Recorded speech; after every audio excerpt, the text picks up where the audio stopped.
to the sign language interpretation. Well, Newscheck is a program that we endeavor to ensure that we keep you afloat with all the latest happening in the country. And talking about the latest happening in the country at the moment, there is a high-level regional workshop bringing together investigators, prosecutors, and regulators from East and Southern Africa to strengthen regional action against money laundering. We'll be getting to that as soon as the EACC CEO Abdi Mohamud will be speaking. Next, we also have the 25th East African Community Trade Fair at Uhuru Garden, Nairobi.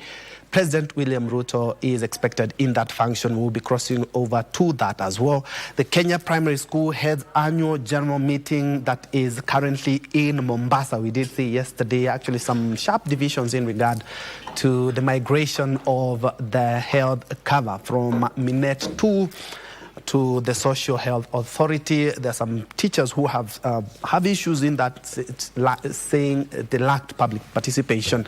Then we have a number of parliamentary committees that are currently underway, and we'll be crossing over just to have a feel or just a check of what is currently happening. And of course, in the state of the nation, a lot is currently happening, and of course, we'll be talking about that. We have the police recruitment row, we have citizen relations and integration, succession politics as well, and of course the regional integration. A lot has been happening in regards to Kenya, Uganda and Tanzania in the last couple of weeks, and so we'll be having a really candid conversation on that. And on the second hour, we will be talking about promoting private mediation in Kenya. Did you even know there was a mediation training institute right here in the country? I'll be hosting the president of that institute just to tell us how you just need to do and what exactly they are doing to ensure that we have more mediation. If you remember, we also have the court annexed mediation, which was started a couple of years ago to just ensure that we don't go in the long litigation process if it's a case that we can sit down and agree.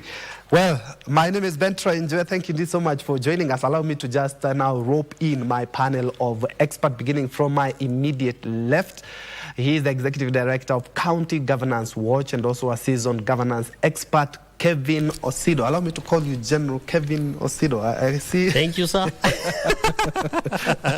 You'll be telling us why you have decided on a Tuesday to don the Kenya Scouts uniform. I know that sometimes, especially when we see this kind of uniform, we only think about Mondays and Fridays. Yes. And they are normally called the flag raising days. Yes. Now today we'll be having the World Scouts Parliamentary Union. It's a union of global leaders who are former parliamentarians and even current parliamentarians who are, of course, in the scouting movement. And as we know, the scouting motto is be prepared. So we are seeking towards raising global leaders who are going to champion for good governance and policy, particularly legislative fronts on a number of thematic issues. So we're talking about climate governance, we are talking about the sense of accountability, transparency, we are talking about spaces for public participation, and really the role that parliamentarians who are legislators. So here we are talking about elected leaders in parliaments globally. So Kenya, rather Nairobi, will be hosting this particular second General Assembly beginning yesterday. As we speak right now, the team, is it the regional Africa or worldwide? It's a worldwide movement. They'll be here? Yeah, they're already here. Arrived in yesterday. We had a nice dinner last evening, and today, as we speak right now, the delegates from across the member countries are paying a courtesy call to His Excellency the Speaker of the National Assembly, who is expected to be one of the guests, and of course the Speaker of the Senate, Mheshimiwa Amason Kingi, who are also parliamentarians in their own rights. And so we are looking forward to very great, robust conversations that will be able to inform good governance and leadership across the world. And thank you so much indeed, because we are talking about matters governance, and the Scouts have gathered here just to also talk about matters governance. So, you are in so that's why I'm in full gear on a Wednesday, and neither a Monday nor a Friday. All right. And just next to Kevin Osido, we have Dr. Harun Isaac Hassan. Karibu sana Doc. Asante sana. Mkacho pia umeshtuka. Yeah. I think from the look of the uniform, it's something very colorful. I don't know whether I should be a member of the Kenya Scouts. Please do. You're welcome. And I put on that beautiful uniform because, you know, uniforms are sign of authority. All right, all right. We are now looking at matters governance, and gentlemen, allow me to begin from. Allow me to begin from the region that is Kenya, Uganda, and Tanzania. Yes. All right, but before we do that, my director, Jackie Wasolo, informs me that we need to cross over to the 25th EAC Trade Fair at Uhuru Garden today. As I mentioned, President Ruto is expected today. But before we do that, let's first of all go to the EACC regional workshop on strengthening regional action against money laundering. The EACC CEO is currently speaking, Abdi Mahmoud. To prevent, detect and deter illicit financial flows and to strengthen international cooperations in asset recovery. Colleagues, over the last 3 years, Kenya has made major strides in strengthening its anti-money laundering and combating financing of terrorism framework.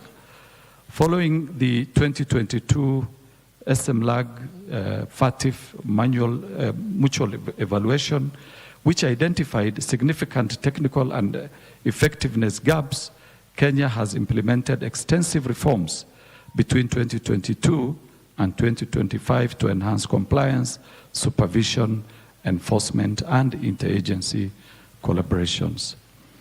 Some of the key legislative milestones include the enactment of the Anti-Money Laundering and Combating of Terrorism Financing Laws Amendment Act 2025 and the accompanying POCAMLA regulations, which strengthened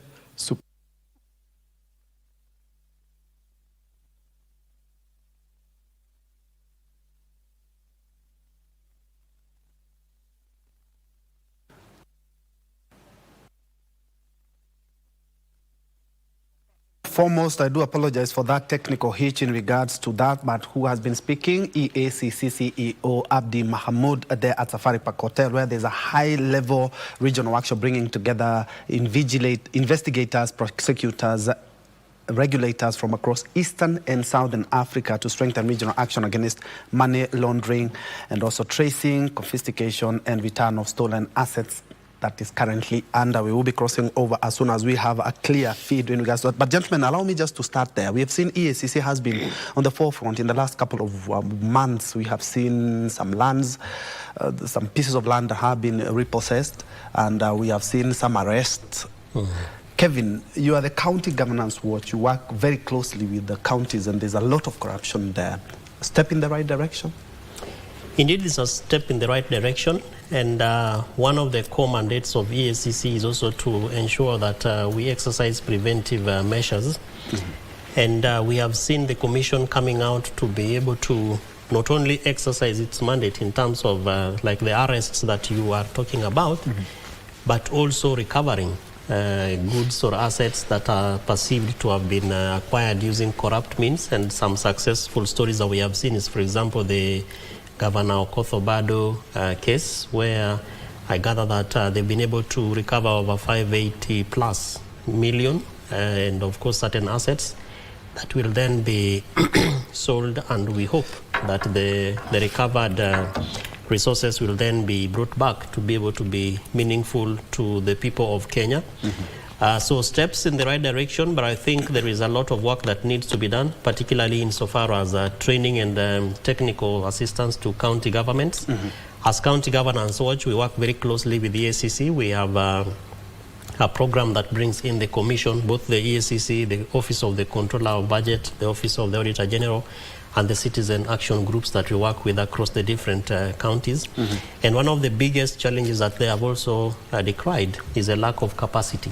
So county governments do not have the requisite capacity to not only be able to, report corruption, but even to detect it, so that you're able to detect it from the moment you assume or perceive that a corrupt exercise is just about to happen. But even when it is reported, the reporting schemes are also very slim, because even the capacity of the internal audit offices of both the executive arms of county governments and even the the county assembly, institutions like public accounts committees and the different institutions that are supposed to help us to address graft and corruption. So it's a good step in the right direction, but we both agree together with my good friend Abdi, the CEO, that a lot of work still needs to be done. But that also stems from what I would call positive political goodwill. And I think from the national government, His Excellency the President has been at the forefront, despite all the propaganda and all the assumptions that people might have, that he is probably touted to be having as many questions on accountability to respond to Kenyans. But I think from a positive goodwill is the talk that he has, He speaks to parliamentarians and he tells them, I know that you guys were paid and it's not a good thing to receive money so that you can pass laws. We have seen, as you rightfully said, Ben, recoveries of lost land. So EACC needs to be out there in a much more bigger manner to speak about what they are doing. Because again, in many parts of the country, people still only look at EACC as the officers who show up and arrest police officers. But I think lastly is also the inherent patriotic spirit of the Kenyans. That I have a right and a responsibility also to join EACC and other stakeholders to fight corruption. Yes, and Doc, before we cross over to Safari Park again, I'm looking at exactly what Kevin has mentioned. Indeed, that in as much as there is everything that is surrounding the governance and the presidency, is that the president is giving goodwill to ensure that we fight corruption. And we want to see heads roll, and especially when it came, for example, the case of Obado. A lot of Kenyans still believe that he should have been arrested in as much as EACC was able to recover all of it or part of it, but just to send a message that Kenya is not going to tolerate corruption. Kenya is not going to tolerate corruption. That's a relatively questionable statement because we do actually celebrate corruptions in all means, whether it is at the executive, whether it is at the county, whether it's parliament, or whether it's an ordinary citizen of the country. When EACC puts efforts in ensuring that people who, by virtue of their responsibility, do not do what they are expected to do and end up in looting public coffers, quite a number of interesting things occur. One is interestingly, quotas come from different angles in protecting that particular person. We have seen several occasions where governors who EACC have confirmed that they have looted government property, who Auditor General have given clear directives in terms of their report, and then they are brought to EACC for interrogation. Kenyans and all political heavyweights and the so-called supporters go with them there. So long as we want to protect issues related to corruption and issues related to integrity within our system, corruption will never leave us.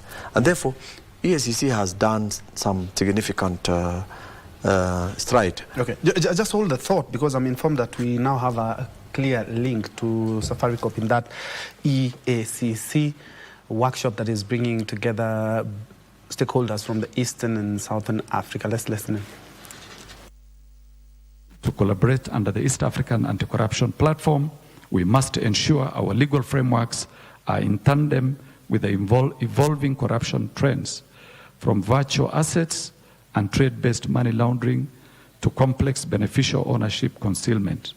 I note the overall objective of this workshop is to develop a set of regional indicators to measure progress in implementing asset recovery related recommendations from the regional platform conference, among others. These indicators will help benchmark performance, promote transparency, and enhance public confidence in our anti-corruption efforts. When presented to the EAACA Assembly later this month, these indicators should reflect our shared operational realities and regional priorities. Ladies and gentlemen, as I conclude, I reaffirm that the achievements we highlighted today are the result of strong partnerships between agencies across borders and with stakeholders such as UNODC, whose support continues to strengthen our institutional and technical capacities. Let us sustain this momentum. Together, we can ensure that the fight against corruption, money laundering, and terrorism financing remains not just a reactive, but a transformative, restoring public trust and securing development gains for future generations. As part of a wider strategy to enhance anti-corruption research and our capacities in financial investigations and asset recovery, I call upon all members to support the establishment of the Center for Anti-Corruption Strategies and Research in Africa, which we anticipate to be launched in Kenya during the 8th African Anti-Corruption Authorities AGM sometime in June 2026.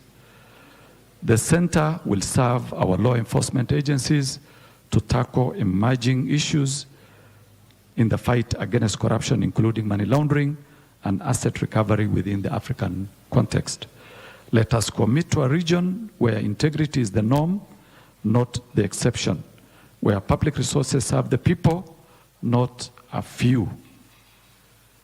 So with those many remarks, I want to thank you so much for listening to me, and I also wish you fruitful deliberations. Thank you so much. Just a minute. Very well, that has been EACC Chief Executive Officer Abdi Mahamoud there at Safari Park, where there is that workshop I was talking about that is bringing together investigators, prosecutors, regulators from across Eastern and Southern Africa to strengthen the region against money laundering and also enhance cooperation and the return of stolen assets. Well, before we crossed over to Safari Park, Doc, you were mentioning, in as much as we have that goodwill to fight corruption, at the end of the day, for the optics, is not quite good. I'm talking about even the integrity of leaders. That is also corruption. We have leaders who have been convicted, who have still pending cases, some murder cases in court, but unfortunately, they are our leaders. Yeah, I think, as I earlier put it, there are things surrounding our integrity, our accountability, you know, our being patriotic or patriotism, meaning that Kenyans will want good things. Kenyans do not have good practice. Kenyans do not care about integrity. As I mentioned earlier on, you'll find the Auditor General has confirmed in his audit that there was malpractice as a result of certain leadership or accounting officer. And when this outcome comes, the reason as to why the Auditor General is being paid as an independent institution is to make sure that everything that is being utilized is clearly audited and it is meant for it is used for the purpose that it's meant for. If that has not happened, the buck must stop somewhere. Then you realize a governor is, for example, to EACC for interrogation and for even possible accusation or preparation for him to face the law. You will see Kenyans in the name of supporters crowding at the gate of EACC. Yeah. You will find politicians coming in support of that particular person. You will find sometimes orders being given from nowhere, being said, can you drop that issue at the moment? It's not. So our political architects has made a situation where we develop a safe haven for people with questionable integrity. And if that happens, then issues related to patriotism will no longer be in our system. Therefore, I think EACC has done a number of things which probably they did it in because it has never attracted public interest or other interests from other quarters, and that you see them delivering, including, these processed land issues. But when you go to Ministry of Land, you'll find land registrars who are owning the whole of Nairobi. These were all government officers who have been employed, earning probably 150, 200,000 maximum in a month. Where did they get all that wealth to own the whole land? So it's not about the end part. Probably this particular person whose property has now been repossessed never had that strength. But for you to possess a property, government officials are involved. Are those officials accountable? Have they been brought to book in order for them to face the law, so that we don't see similar things happening? We have seen last time an old lady in Westlands, an Indian lady, I remember it was in the news, where her property, because she has grown old, one land officers have changed her title deed, and someone comes and says, this property is mine, move out. These are the things that is destroying the nation. These are the things that is putting our integrity into question. And you see, if you go outside this country, Kenya is respected for being very aggressive in terms of doing something.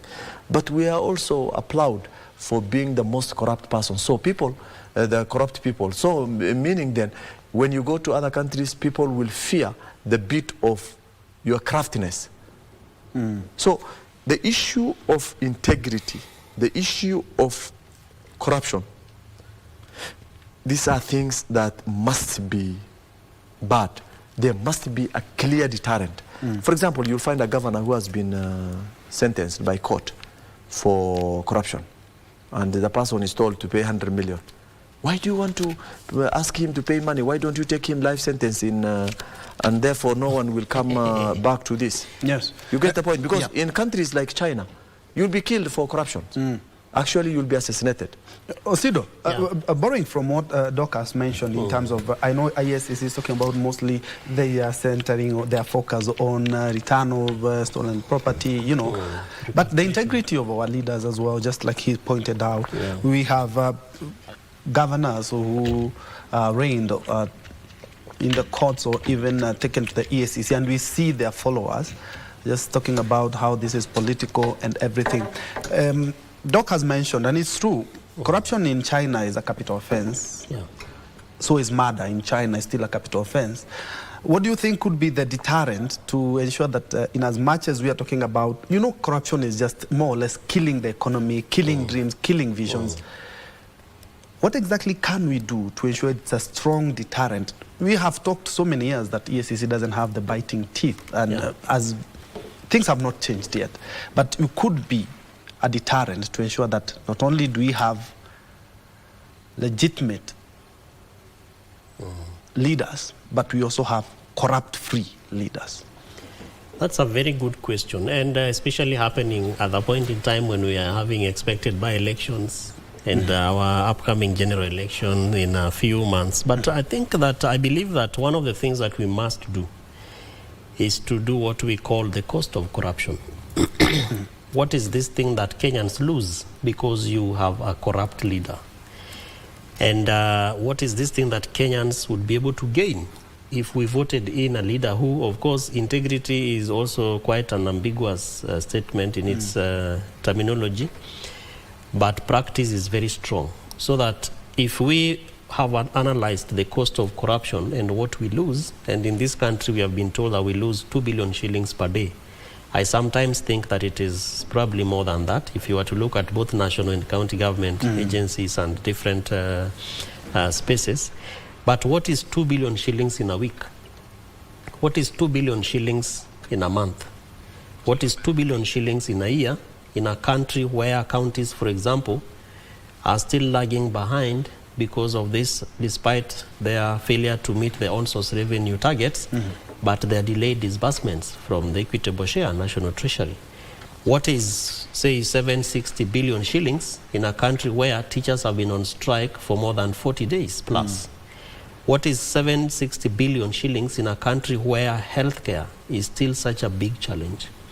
What is 760 billion in a country where some parts of this country still do not have water, that is flowing into their homesteads, and mothers, expectant mothers, have to still roll jerry cans from very lengthy distances to be able to access water.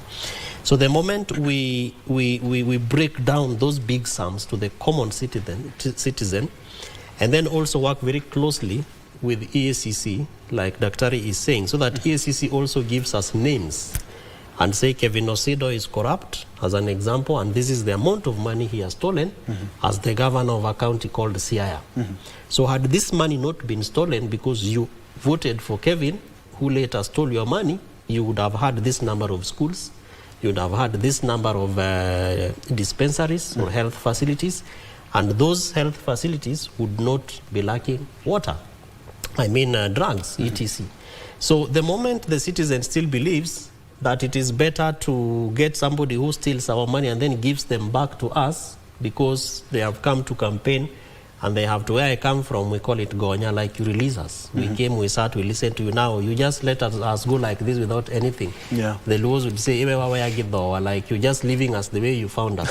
So until when the citizens realize that we don't have to be bribed, to get money, because Ben, you and I and Daktari know, and all of us, that we also have costs to the election. There is a figure you tab to being a governor of Nairobi. And we know how much a governor of Nairobi or governors earn, because there is no salary for governor of Lamu, governor of Nairobi, etc. They have a cap of their salaries. Even their allowances, we know. So the moment we break it down like that, and I think that is what EACC is not doing. It's good to have workshops, talk tough, talk big, have the bishop and archbishops as your chairs, But there is a way in which you must break down that communication so that the citizen does not think that it is such a high-level thing, but yet corruption is also happening at the grassroots. Number one. Number two, we must emphasize that there is interagency engagement between the critical offices, the DPP, the DCI for investigations. A lot of why cases fail is because, lack of proper investigations. The evidence that was brought was shoddy.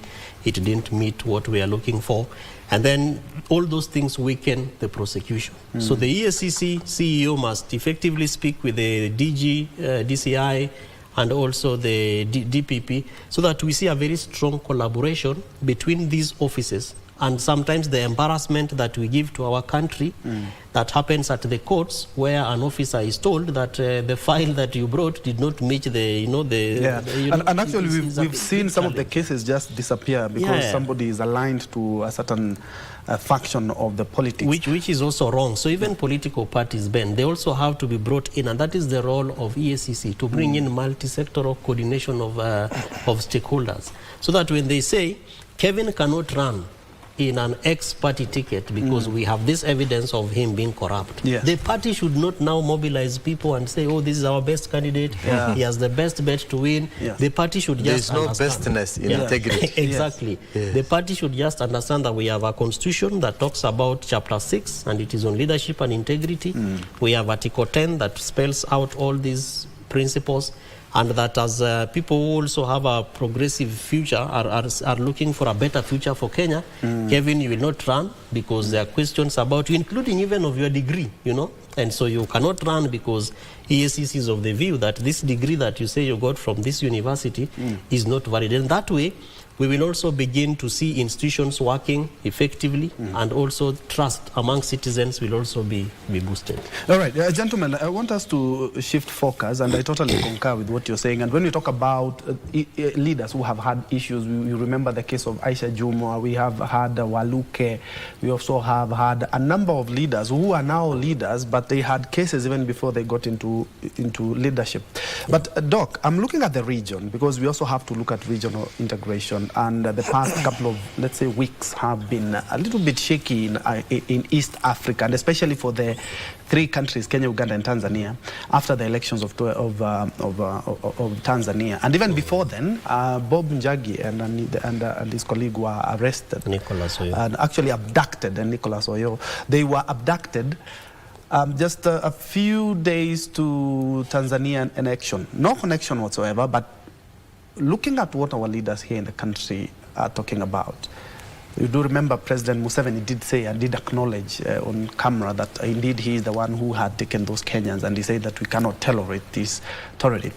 But looking at what Kenyans are talking about, I would like you to weigh in regards to what the Prime Cabinet Secretary Musalia Mudavadi talked about. He said, yes, indeed, in as much as we want to exercise our democracy, we can only exercise our democracy within the confines of our borders. But Senator Cherargei did open a can of worms, so to speak, because he did say that they should washughulikiwe huko then wakuje tuwashughulikie tena. I believe as a regional bloc, and Kenya being one of the biggest democracies in East and Central Africa, that cannot bring regional integration, because we've had cases of a number of Kenyans being killed in Tanzania as well. Yeah, Ben, I think it is important for us to understand the connection between the countries, the East African community, and what is dispensable across and what is indispensable in some countries. When you look at our constitution is not a replica of the constitution of Uganda and that one of Tanzania, or of any other East African country. And therefore, what our constitution gives us is what we can practice within the perimeter of our boundaries. We cannot practice our constitution's rights in another nation. So, in essence, when our activists, our Democrats, so-called Democrats, go into other people's country and try to function similar to the way they function within our country, then they are wrong. Because look at a situation where we all live together, we are neighbors, and my house has a different rules from your house. And there is no one day one will come out of his house and say, why don't you apply this rule that I apply in my house, in your house? And therefore, by virtue of the fact that constitutionally we don't read from the same script, Kenyans are wrong to go and destabilize other country. I think that should be a very clear thing, because you cannot go from one country to go and use, which constitution are they using? If the constitution of that country does not allow you to practice within that country, who are you to come and but there are some Kenyans, Doc, who would argue that in as much as whatever you're saying is right, but even they were in the country, because it's a free East Africa community. The free now, what is it? Yeah, we are free. We are free on trade. Yes. We are free on tax or customs duties. These two gentlemen, or even you do remember the case of Boniface Mwangi, and those have been kidnapped and abducted, and they came out and talking about the worst thing that they have seen. You should arrest them and prosecute them according to the laws of that land. You don't just torture people and just send them back. The problem that we Kenyans don't want to understand is that when you're in a foreign land, you are subjected to what the foreign country have to do to you. You are at their mercy.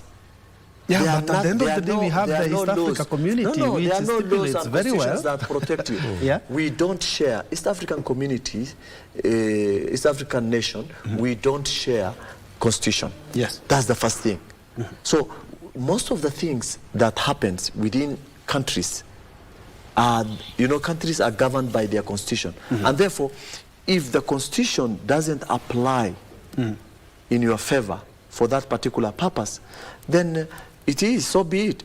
You can go to Europe, you can go to UK. There's a constitution and rule of law. What we cannot agree on is the constitution, because each country has a different constitution. Exactly. But the rule of law and human rights are enshrined even in the UN Charter. It doesn't matter. Universal Declaration. Yes, Universal Declaration. But in the UN Charter, you can't just be picking people and torturing them and saying that, Ben, I think it is good to understand that the use or the application of universal declarations solely with the countries that are using those declarations. For example, there is the ICC issue, isn't it?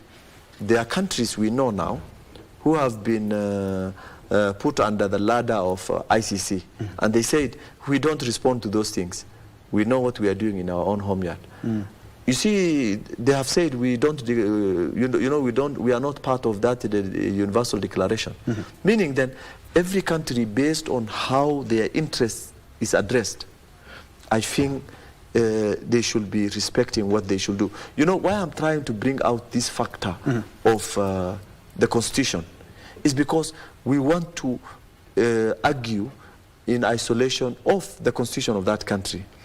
If you are causing, for example, in Uganda, if you are causing issues related to demonstration or those things, those are defined as treason. So in our case, demonstrations and even distracting our own properties here is not a treason, it's a democracy. So if Uganda defines that, for purposes of just sampling, I'm not saying that that's what they are. What I'm just trying to say is that if, for example, Uganda treats their part of actions as a treason, you have no reason to argue with them and saying that in our country that is not a treason. Therefore, what I'm trying to say is that I think we are going overboard. Okay. We shouldn't be declaring degrees that do not apply to other countries. Yes. Just you come and do your funny things that you do in this country. We are a bit advanced and civilized. We think that we can accommodate you. Yeah. And if we think that you are going overboard, of course, Kenya system is that you'll be taken to the courts and you will face the full force of the law. All right. But in other countries, that might not be applicable. Yes, but in as much as we have a number of things that we have signed as countries, and we sing the same song. In regards to we have even the East African Court of Justice. Yeah. We even have the East African Community. We even have the UN Charter.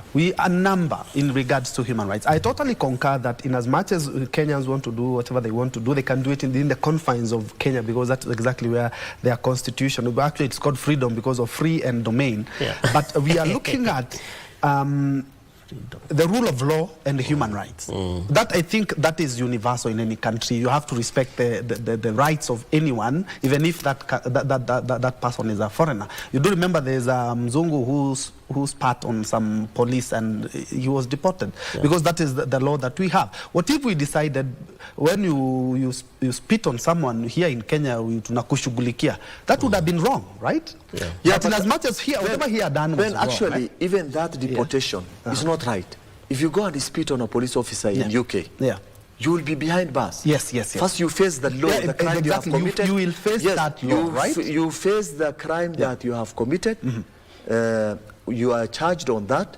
After you finish your sentence is when you are deported back to your homeland. Even better. Now, here, we have become very relaxed in terms of application of our laws. And if we don't do that, if we don't become firm on that, people will go into do things which are not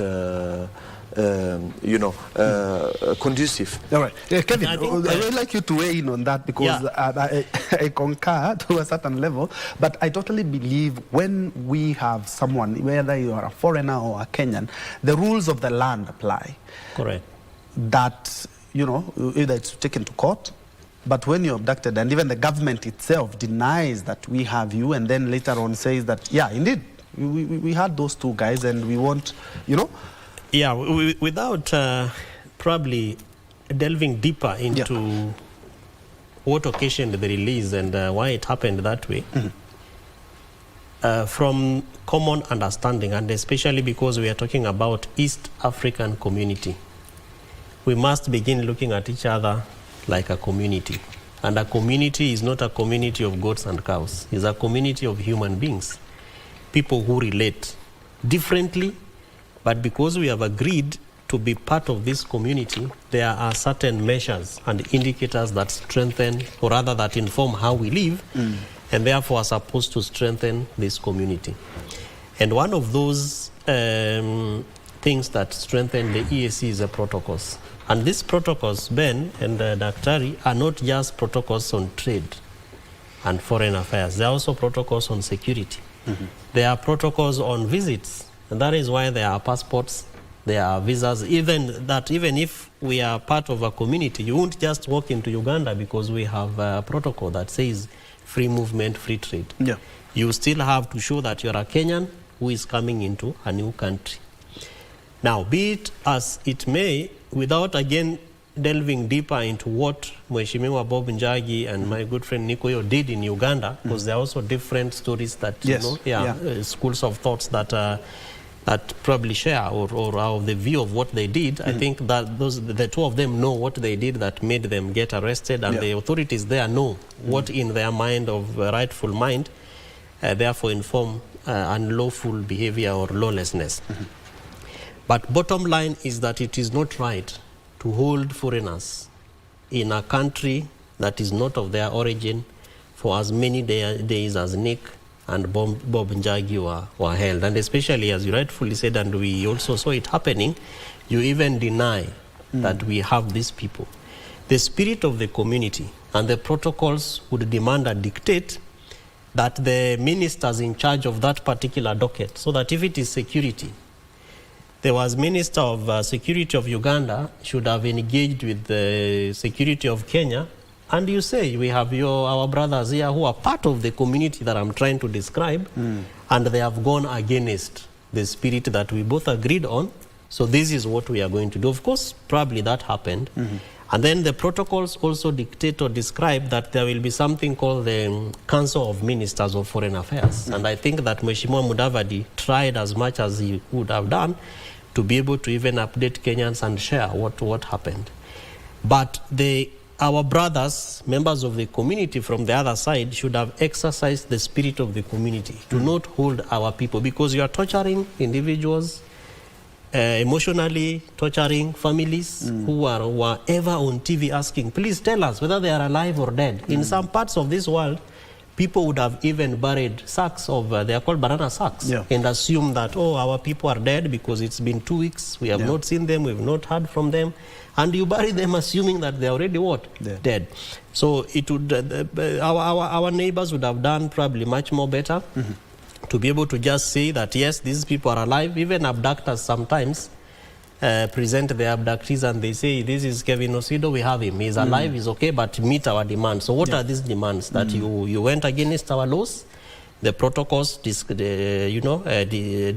how you are supposed to behave, and maybe as a foreigner you cannot come and start playing ralliance with an opposition. And we know the political context of countries like the one that we are describing, that you cannot be able to do certain things politically. So it is important that the conversations that happen, therefore, are aimed at strengthening the spirit of the community. And I don't think that these are good, successful, progressive stories that we want to see moving forward. Because Kenyans, we also have Ugandans and people from other countries who come here. They come here, and some of them do very bad things because we live with them in our neighborhoods. But we treat them like community members. We don't beat them up like some of them beat our brothers and sisters in their countries. We don't abuse them. We just say, umefanya hivi, the chairman of the court has said, as a foreigner, you cannot come here and behave the way you did. You can't take trash in front of somebody's gate because you think you are driving whatever car that you are driving. If you continue like this, we'll take you to the nearest police station, and this is the kind of laws that will apply. So that the person is alive, the family also knows that, yes, this is happening. But long short of it, I mean, the long and short of it is that it is still unfortunate that Kenyans were held that long. Families were tortured in some parts of the world. Would actually even sue for emotional torture of our country.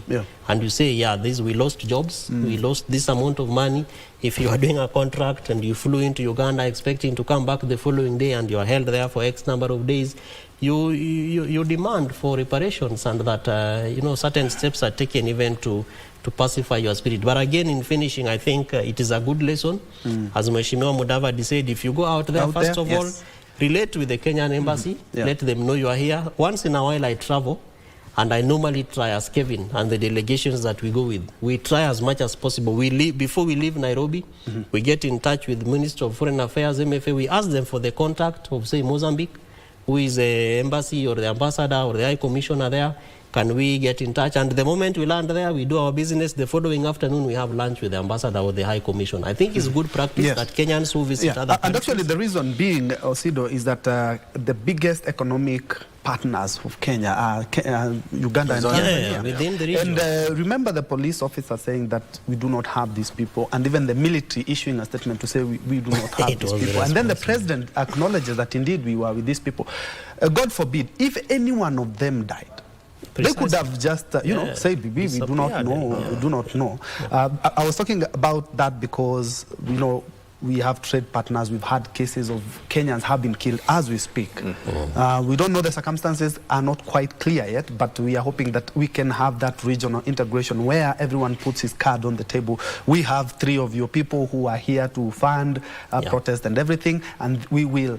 The law will take its arm. But because of the interest of time, Doc, I'm looking at the broad-based arrangement. And the reason I'm talking about this is because the interim leader, that is Dr. Oburu Odinga, was in an interview and also was in the paper saying that they wouldn't settle for anything less than number 1 or number 2. Yes. Where does this, Kenya's politics, the semantics of Kenya politics, they are not as straightforward as they seem. There's a tribe, there's money factor, there's resources, there's, So my question is, where does this leave the current deputy president who's there, or if at all, because I'm quite sure the president wouldn't hand the presidency to any other party. He has said that he will be seeking re-election. Like him in Amboseli over the weekend. And I'm looking at now the broad-based arrangement, if at all, because we have seen some cracks. The 8-point agenda has not been, 10-point agenda has not been implemented yet. Where do you see the semantics of politics playing out, and especially when it comes to succession? Right. First, I think it is important to understand that the politics of Kenya is dynamic. Yes. It's not a politics like any other politics in other countries. And that's why you see people are on arithmetics that sometimes look weird, because someone could just ask for your job and you are the one holding that job. So in a proverb in my homeland, we say, ask for a camel so that you can get a cow, and ask for a cow so that you can get a goat. And I think that is what Dr. Oburu is trying to do. Ask for a bigger thing.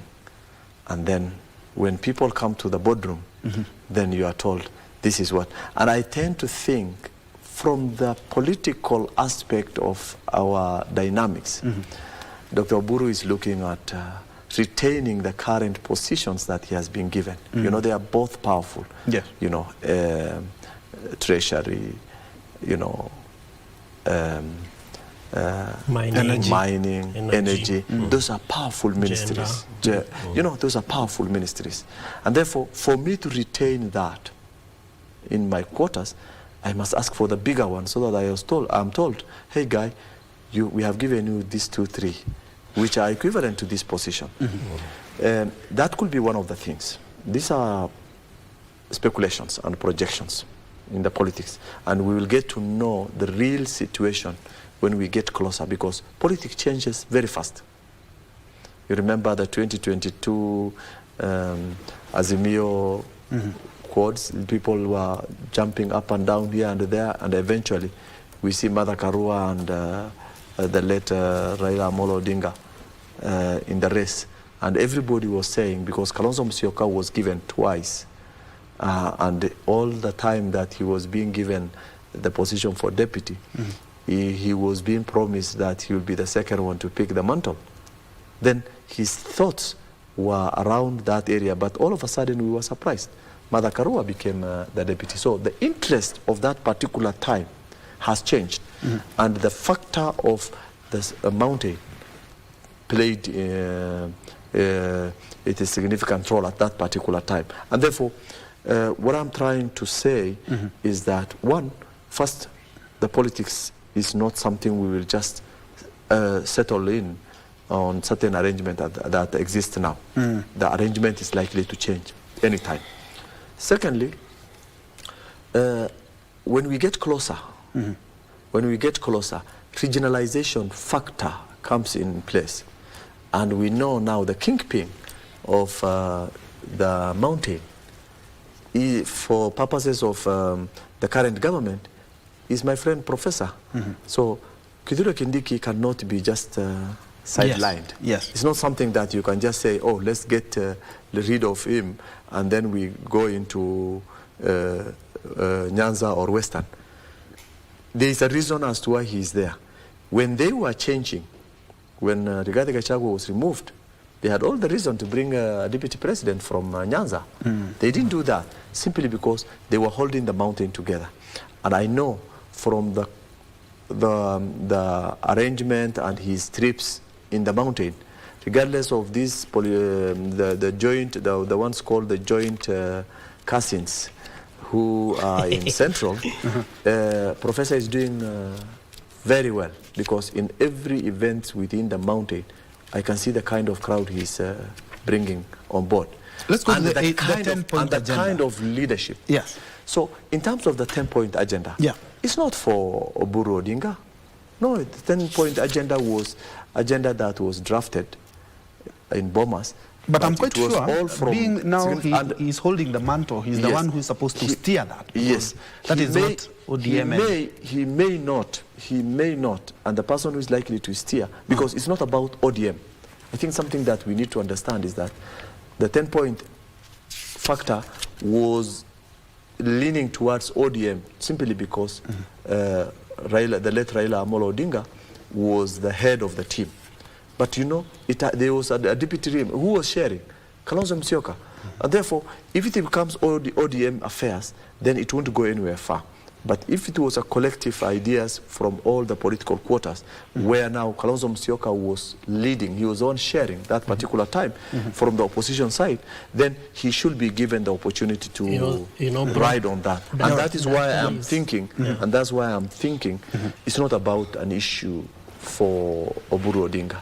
Okay. It should be about that's when it makes sense in terms of implementing the 10-point agenda. Kevin, I think there's a mix. I agree with him, but there's a mix between the 10-point agenda, which is really the handshake between ODM and Kenya Kwanza, and then there's the Bomas process, the NADCO process. My way of looking at it is that politics has to be done, and so Mheshimiwa party leader of ODM must do everything possible, in my view, to maintain the party.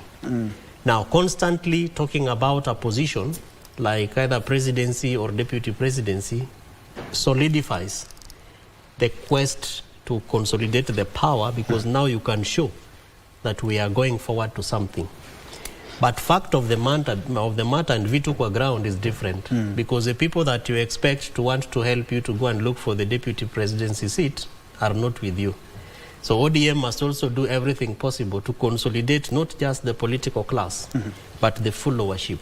And the person who would do this effectively was the former Prime Minister. May God continue to rest his soul in eternal peace.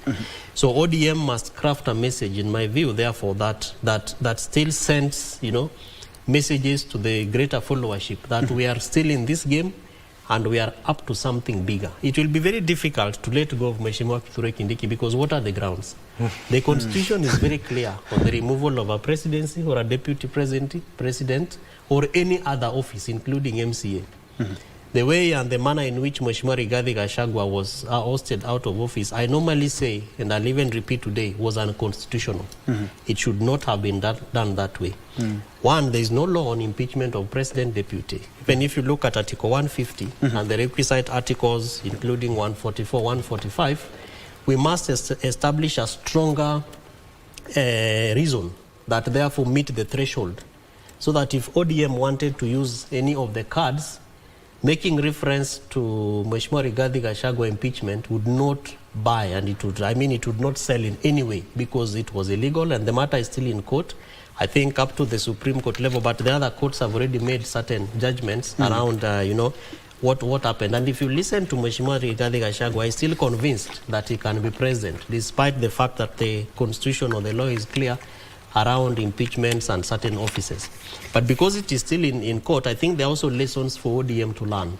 That now that you have a bit of it in the broad-based government, strengthen and consolidate what you have, so that if you have treasury, the mistakes that were there before ODM got into the broad-based government, respond to them effectively in a manner that the citizens will feel that even if you left government, they would miss something. But it would be right, it would not be right to say we want more, yet you are still struggling in some of the expatriate advice and skills that your people should have given to you. Number two is, of course, to focus on building the party. Because as we move towards celebrating 20 years of ODM plans which are still on course, there is going to be certain fallouts, you know, and we know there are going to be winners and losers, especially this by-election and even the next election. So ODM would do much more better by, you know, consolidating the followership and also building it to a level where Mheshimiwa Raila Amolo Odinga probably would have taken it much more higher towards the journey to Kara. And then number three is a 10-point agenda. Where I come from, there are still questions around implementation of the 10-point agenda, particularly because there are certain things that Mheshimiwa Raila Amolo Odinga asked for. Of course, the appointments were done, but then remember there was a lull, there were certain struggles. Then they called a meeting at KICC and a task force was put in place. I think we must be keen as a people across the country to hold institutions accountable and begin to ask for what is it that Mheshimiwa Raila Amolo Odinga wanted in the 10-point agenda. Is it being implemented? If it is issues of equitable share going to counties effectively, if it is issues of payment of pending bills, if it is ensuring that share is working, if it is ensuring that our lecturers are in class and the bulk of young people are not out there because there is no money, is that what Mheshimiwa Raila Amolo Odinga wanted in the broad-based government? Are we fulfilling it? Are we meeting it? Is it that, you know, something is wrong? And if something is not happening, then ODM now, with the leadership and the wisdom of the youth leader, the Gen Z Mheshimiwa Oburu Oginga, now needs to come and say, we will not fall down on the 10-point agenda just because Mheshimiwa Raila Amolo Odinga is not there, but I am here and the leadership of ODM, and we will hold the government accountable and the institutions that are supposed to ensure that the 10-point agenda work. Because I think that would relate much more easier to citizens than asking for presidency, which you know you cannot get because there's a president in office and there's a very clear way for a deputy president. Then you want to be malicious to plant things and remove him in office. And Mheshimiwa Kithure Kindiki, I don't think he's that soft person that will just tell tomorrow, utoke kwa ofisi na atoke. These are gentlemen. They might wait for 2027. I think he has put it very well. But I wanted to clarify two things. One, I think Oburu Odinga was focusing on 2027 political arrangements. Yes. And therefore, it's not now that deputy president should be handed over to them. And that's when he says we cannot go anything less, either president or deputy president. So that is his wish, and that will come when that particular time comes. But as he has put it very well, you can't brush off the mountain, and you can't brush off Professor Kithure Kindiki. And the political process is on. But I really wanted to clarify one thing in terms of the 10-point agenda. Actually, the 10-point agenda came from NADCO. We must understand that because he did not make a broad-based government, join the government based on new ideas. He said, this is why we are fighting. And this is what we think that will going to solve the current crisis in the country, which were the 10 points from NADCO. Some of the things were now surpluses to suppress the situation, to show ownership, that we give you certain positions, we'll do some ministers there or some other positions.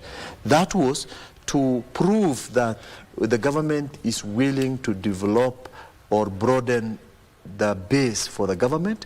One. Number two is to show commitment that the 10-point agenda will still be worked on if we have people within that came from the opposition. And that is why the 10-point agenda is still relevant. And that is why we cannot do the issues related to the 10-point agenda with exclusion of Kalonzo Musyoka, with the exclusion of Wamalwa and this other team, simply because those agendas were purely crafted or made into Ben, we have people watching. Why actually those 10-point agenda would never work out at this point? I totally believe they have demarcated themselves. Let me clear. Yeah. You know why now even the late Raila Amolo Odinga could not proceed with the 10-point agenda is because his troops decided to go into a bigger platform of opposition, fighting now him and the government that he has formed a broad-based with. And therefore, on that aspect, then it slowed down the 10-point agenda, and the late Raila Amolo Odinga had no otherwise other than side playing and picking what is relevant he thinks that it can be done, and forget about the collective points that requires all of them inclusive. Ben, I know we are running out of time, yes, but we must be very clear to Kenyans. NADCO happened before June 25th, 2024. Yeah. BBG happened post June 25th, 2024, at the height of the Gen Z demonstrations. Yeah. Correct. When Kenyans were very clear around the kind of government that they wanted. And remember, there was a conversation, people were saying, Ruto must go. And Raila's elder brother, my senator, Uburu Ginga, the youth leader, was saying, go to where? Then what happens? Yeah. And people were hoping that Mheshimiwa Raila Amolo Odinga would join with the massive of Kenyans who are calling for Ruto must go, so that the government, whatever happens, happens. But he chose not to. And in most of his eulogies, people were even saying he's a peacemaker, you know, when the country was torn. And so Kenyans are saying, regardless of your political arrangements, that is the tempo that we want, the tempo of the Gen Z protest, accountability, that everything that is being done must be done to forestall accountability. Remember, they were even saying that there was a list that was formed. Gen Zs were asked to go and submit their names, and they failed to do so because they said, we are leaderless, we are tribeless, we are etc. And that is the gap that ODM used to take advantage and got into what? Into government, and the broad-based government was formed. The prayers and requests of NADCO are totally different from the prayers and requests of the broad-based government. Because for NADCO, we were talking about laws and legislations that had to be done, including the IEBC, including the Office of the Prime Cabinet Secretary, Office of the Prime Minister, and Office also of leader Gao, of official all these affirmative action funds being put into law, like NGCDF, Ward Fund, etc. But here, Kenyans are talking about things that matter to them, that SHA is not working.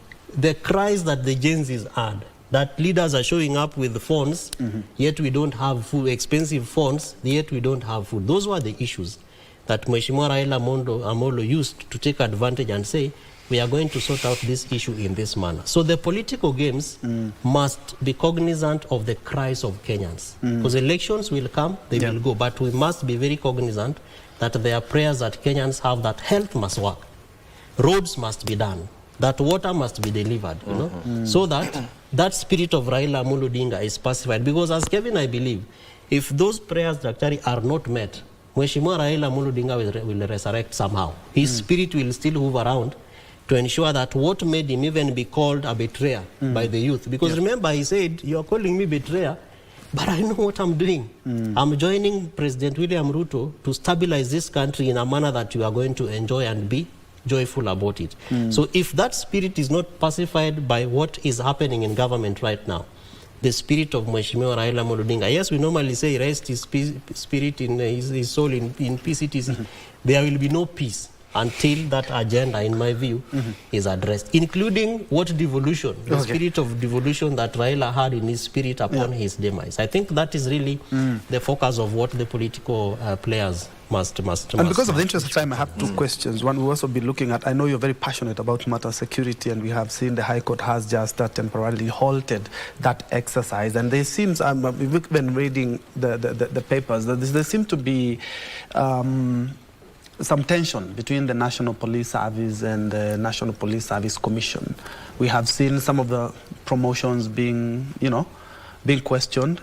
And now this is something that has been brought, although it has been brought by a private petitioner, it has halted the recruitment of 10,000 youth, because definitely whoever is being recruited are the youth, the Gen Zs. And it's been simmering for a while. This cannot be good, especially when we are looking for jobs, when we need to do some promotion so that some people can get other opportunities in the National Police Service as well. Doc? Yeah, in the matter of independent commissions, I think I have put explicitly in the media quite a number of times on print media, and we have talked about it because it's something that concerns us. And when we are talking about security, security is something that cannot be compromised.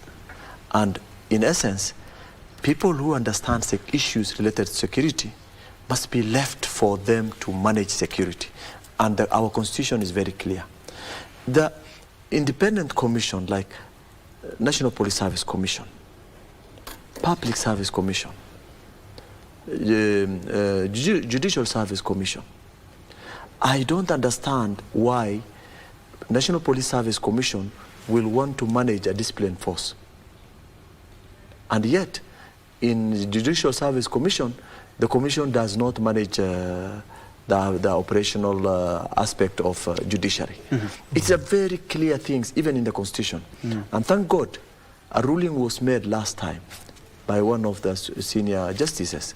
And that ruling was very clear, bold. And I do not understand why people are still pushing to go to court to destabilize the security sector, because this is now destabilization. It's not at the interest of the common citizen of this country.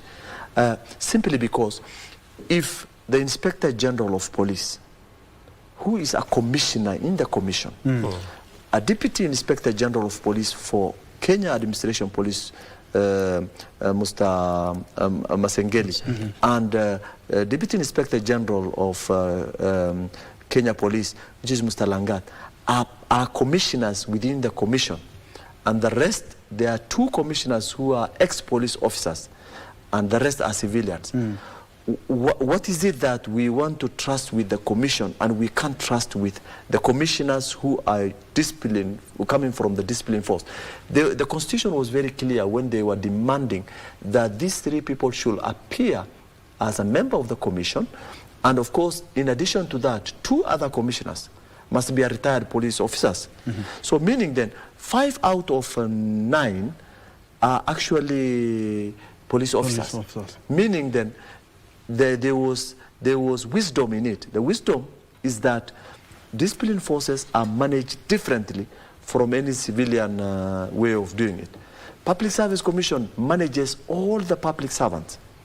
Have you ever seen them struggling with running the budget and recruitment of other staffs? They only advertise, they do the necessary regulations. So here it's more or less like the doctrine of separation of powers is not It's very clear. No. In the Constitution, it's very clear. Yes. Where the Constitution is very clear. But in this situation, we are seeing where the rain started hitting us is when Public Account Committee gave directives to National Police Service Commission asking the Inspector General to hand over the payroll of uniformed officers, police officers. How do you hand over people you are managing who are disciplined, who are in essence complex in their own way of doing their job? You feel it should have been requested by the National Police Service Commission? Exactly. So basically, the National Police Service Commission is a group of people who seems to be not understanding their mandate.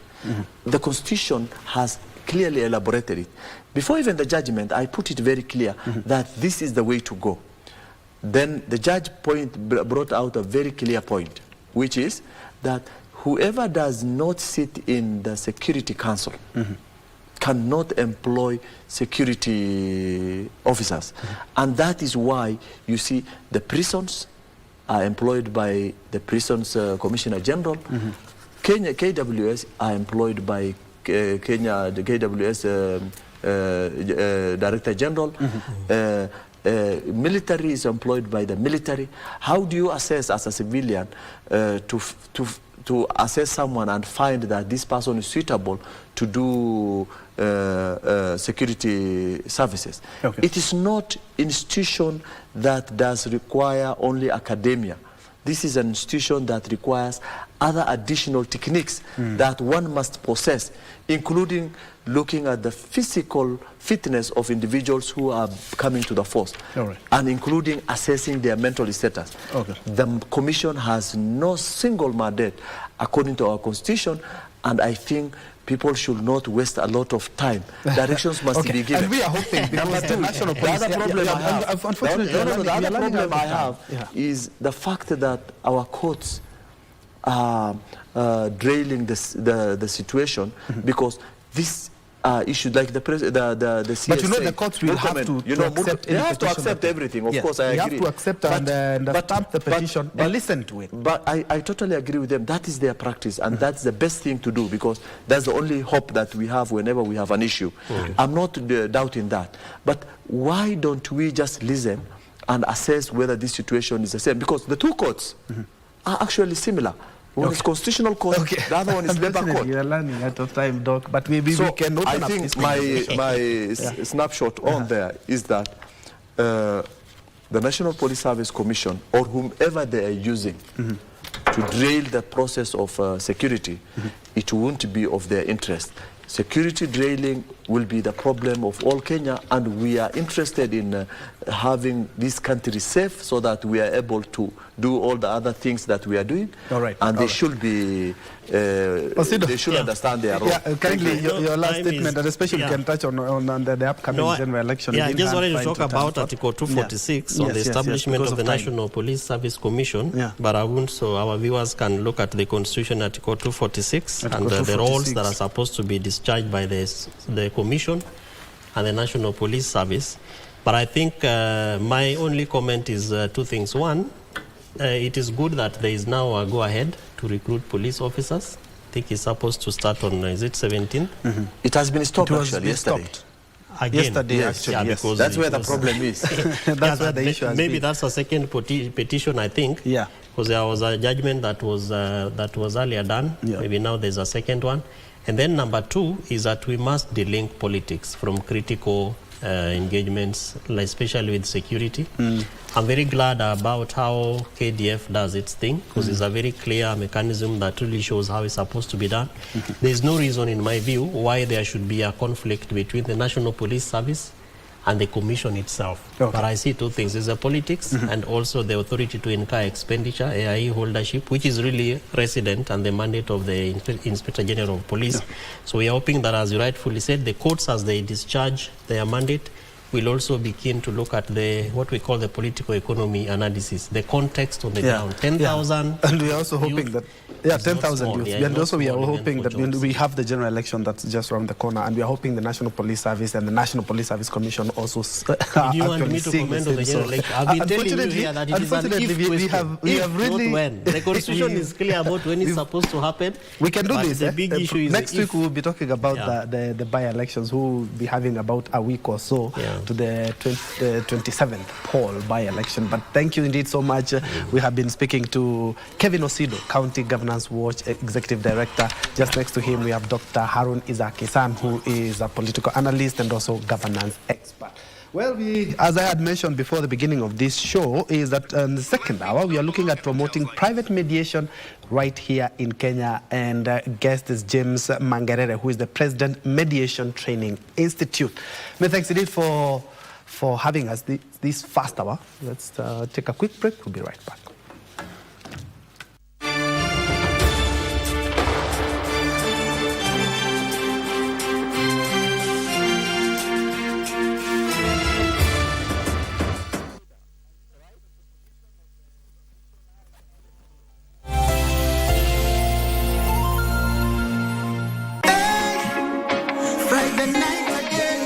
Greetings in the name of the Most High Jah Rastafari. My good name is Marley Moses, the positive warrior, alongside... Yes, sir, DJ D-Rage, the baddest. Each and every Wednesday from 10 p.m. on KBC Channel 1 TV. Tunakuletea the biggest reggae party in 254 in a yard extra. Extra niceness of reggae music. Extra dose of entertainment. When the thing is nice, we have to do it twice.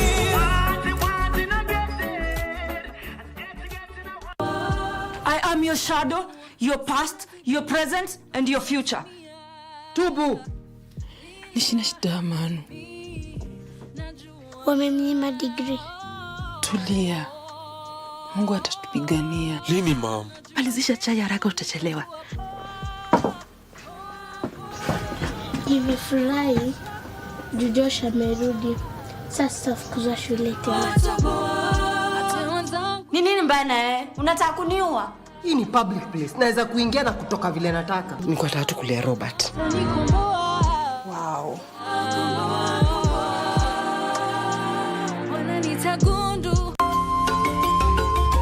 Can't you, like, try it on yourself first? A doctor never treats himself. Don't you know that? Captain! Honey, bring the satchel. Captain! Captain! What happened? Aortic dissection. Just came out of nowhere during class. Ready for cutoff. Reduce flow. Reducing flow. Aortic cutoff. Resume flow. Resuming flow. It's under control. We've got him in intensive care now. Dr. Ma, how is Jinxiang? Is he safe now?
My talents are dancing, acting, and even playing football. I wonder what happened during their visit to the hospital that made their visit a little bit better. My name is Stephanie, and today I'm going to show you how to make chocolate chip cookies. And today, I'm going to teach you how to make a coconut tree out of a paper plate. Shiny, shiny shoes.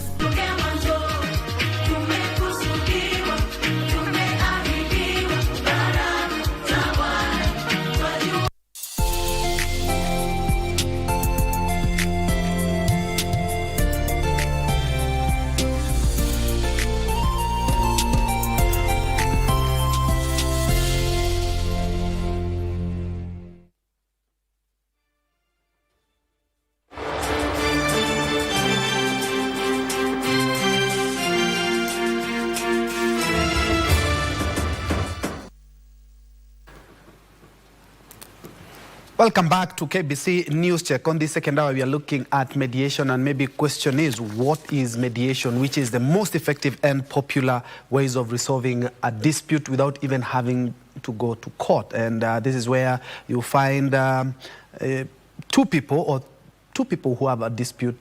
They look for a neutral third party for mediation without even having to resort to the judiciary for a case. And we will be knowing all about arbitration here in the country as I host guest James Mangerere, who is the President, Mediation Training Institute. Actually, when I was preparing for this interview, somebody asked me, there's a Mediation Institute in Kenya? Yeah, we have the Mediation Training Institute East Africa that has been around for the last 20 years now. And we train all over the continent of Africa. We have a branch in Kenya, Uganda, Tanzania, Rwanda, Burundi, and now a new branch in Zambia, in Lusaka, Zambia. So we train in different areas in English, Spanish, and French, both in East and West Africa. Yeah. And I'm looking at a Mediation Institute. More specifically, you're training just the mediators, or what exactly do you do at the Mediation Training Institute?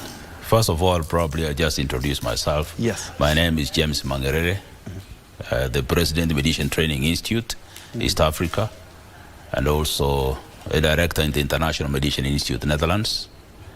Also a distinguished fellow and a governor in the International Academy of Mediators in the United States.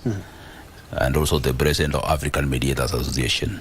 What I've been doing, apart from being an advocate of the High Court of Kenya for the last 25 years. I've been, most of that, my life, I've been doing mediation. I've been training mediators for the last 24 years now. Yeah. And before we go deeper into mediation, I'm informed the 25th, the 25 EAC Trade Fair at Uhuru Garden. I had mentioned this, where we're expecting the President William Ruto to grace that event, and my colleague Trevor is currently on the ground to give us a feel of what to expect and what exactly that the EAC Trade Fair entail. Good morning, still morning. Good morning, Trevor. If you can hear me, kindly tell us what do we expect in the 25th EAC Trade Fair where you are.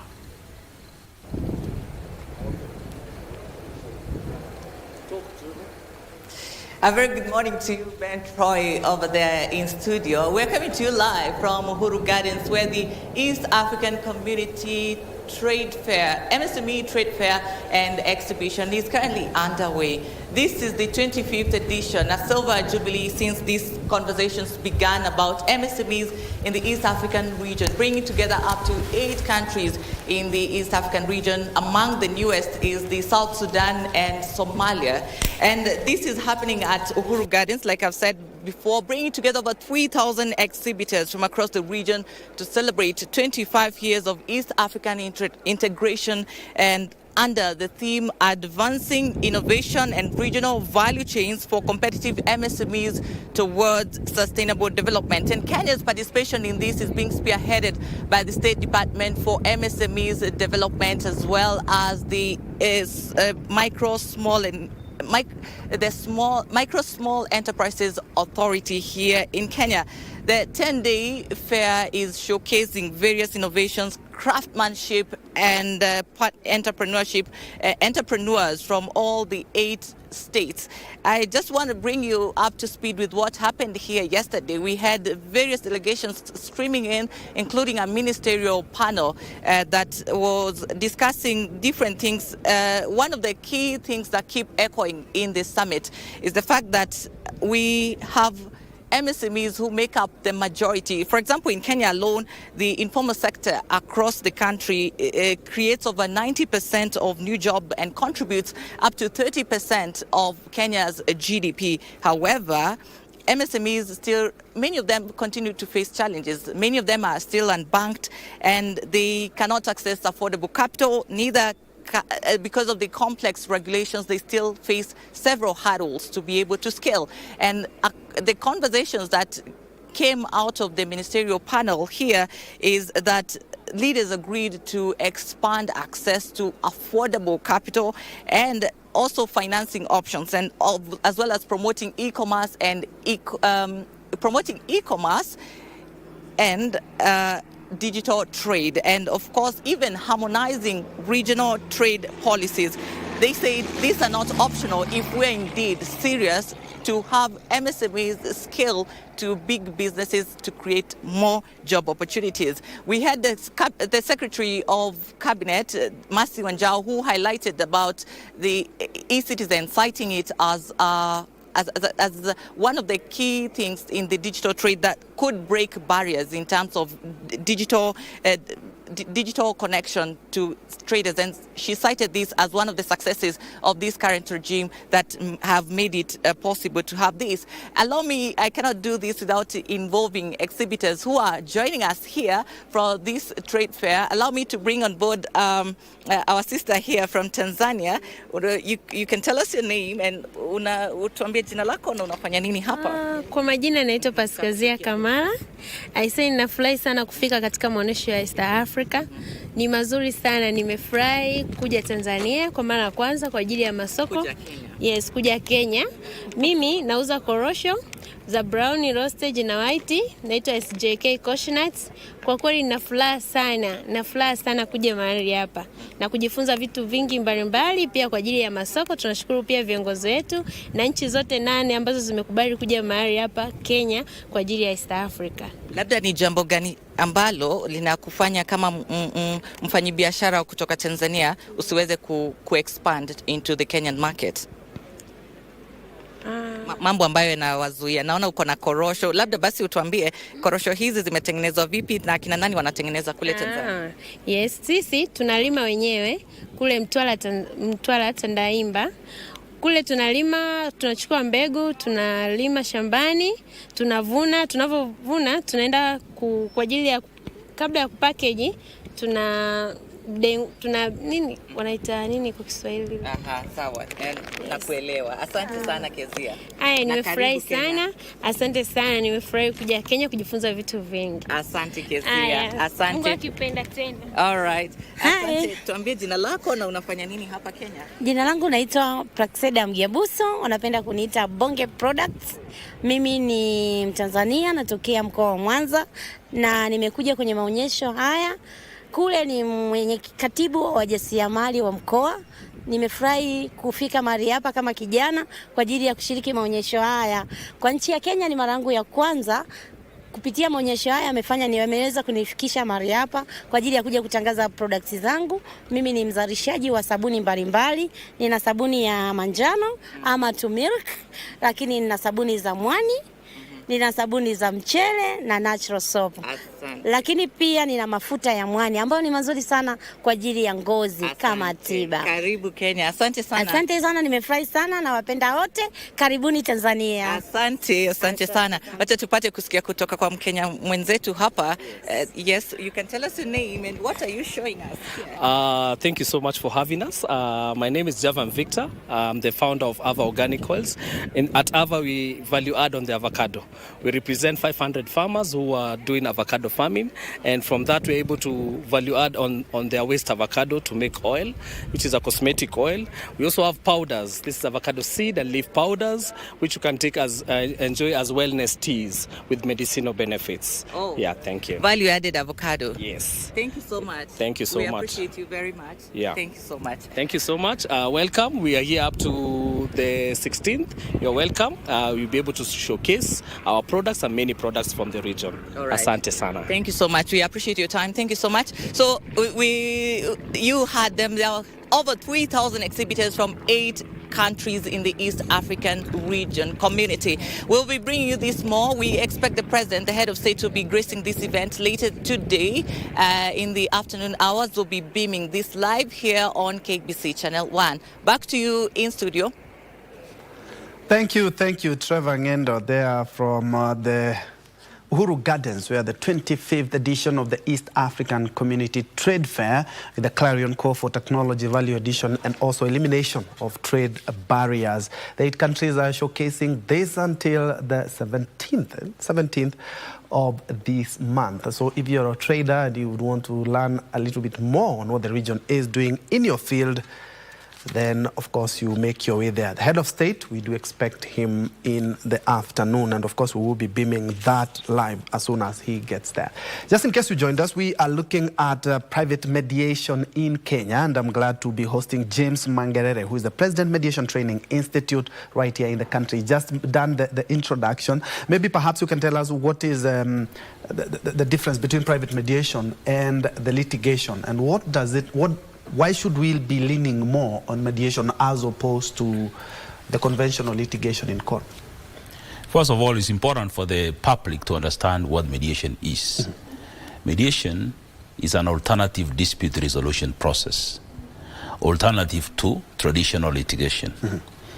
There are so many other alternative dispute resolution processes, and the reason why I'll tell you why mediation is different later on. We have negotiation, we have arbitration, we have the conciliation, we have neutral evaluation, we have adjudication, we have arbitration. All those are alternative dispute resolution processes.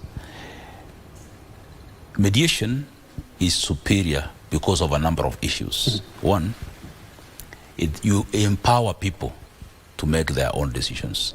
If you compare it with the court system, the court makes a decision, listens to the parties, and eventually makes a decision on their behalf. In mediation, you empower them. It becomes a self-determinative process. And usually decisions made by a third party who may not understand the substratum of the disputes are either where one party wins, another one loses. And the party who loses all the time is disgruntled, and they want to find another way, and the war continues. And the process of litigation also destroys relationships. So the reason why mediation is superior among all the alternative dispute resolution processes is that it is voluntary, it is confidential, and at the end of the day, it's self-determinative, and at the end of the day, parties are empowered to make their own decisions. And therefore, you don't have to struggle to execute that decisions because that's just come from the parties themselves. And for the viewer who is watching, comparing the prices, yes, is it cheaper than the traditional conventional mediation is not only cheaper, it is faster. Cases take years to resolve in court. Look at especially matters like land matters in court, which can take up to 17 years in court.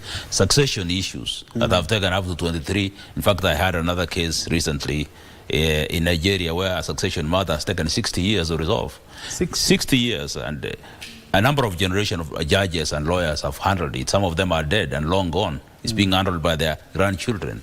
That matter was recently resolved in one day. So mediation matters that can take years to resolve in court can be resolved in a day or in a week, the shortest possible time.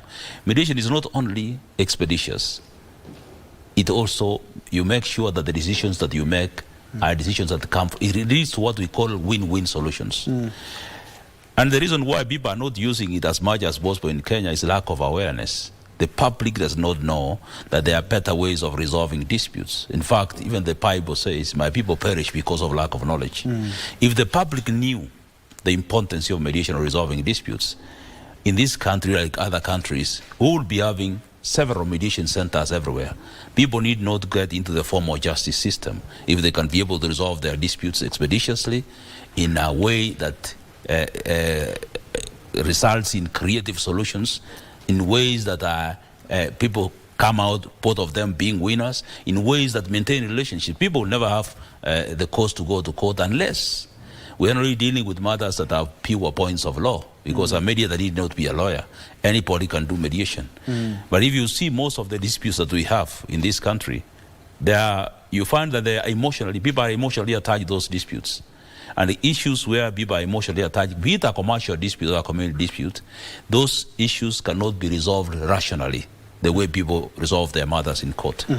And that is the basis upon which I think I'm here today to tell the public about private mediation. I'm talking about private mediation because we also have court-annexed mediation, which is... Actually, that was my next question. Other than the court-annexed mediation, which we know, I have at least worked in court for a number of years, and I've seen how it works. Which are other types of mediation are there, and what cases can be taken there? We know some of the capital offenses cannot be... We cannot have a discussion, a mediation in regards to capital offenses like murder. You see, what you have just said, I need to demystify it. If you look at our Constitution, Article 159, 2C of the Constitution allows 3 ways of resolving disputes. That is litigation, alternative dispute resolution where mediation is part of it, and it also allows traditional dispute resolution mechanisms. There are cases, like what you have just mentioned, the cases of murder, that have been resolved through traditional dispute resolution mechanisms. If you look at the system, and the viewers can go and Google, there's a case from Isiolo known as Republic versus Mohammed Abdo, where a murder was committed. Mohammed was arrested and taken into custody in preparation to be arraigned in court. The 2 communities sat together, and they agreed that one community will pay the other 50 camels as blood money. The father of the deceased swore an affidavit to the Director of Public Prosecution and requested that the matter be withdrawn under Article 159 2C of the Constitution. The matter was withdrawn and settled. So there are matters that can be resolved through traditional dispute, which is within the Constitution. People may say all these offends the Criminal Procedure Code, the Penal Code, but any law that is inconsistent with the principle of the Constitution itself is not unfolded to the extent of its inconsistency, because the Constitution is superior law, which allows traditional dispute resolution mechanisms. And still on mediation, I've seen mediation being criticized in northern part of Kenya, where either somebody has raped a young girl or, have done atrocities, but the community sits and they do mediation. I think what they do is not mediation. It's not mediation. That's where I'm heading. Doesn't this, for example, the case you've just mentioned, doesn't this deny justice to the person who was killed? There are gender-based violence cases that cannot be mediated, like defilement. We just got to go through the system. Imagine the case of defilement, you are talking of a young boy or girl who has been defiled. You can't sit and mediate that dispute because this person does not have consent, okay? The power to consent. They do not have the capacity to consent. And therefore, the Constitution has identified some issues that cannot be resolved outside the court system. And there are those ones that can be resolved through the court system. I remember, even the case of murder you've just talked about. Yeah.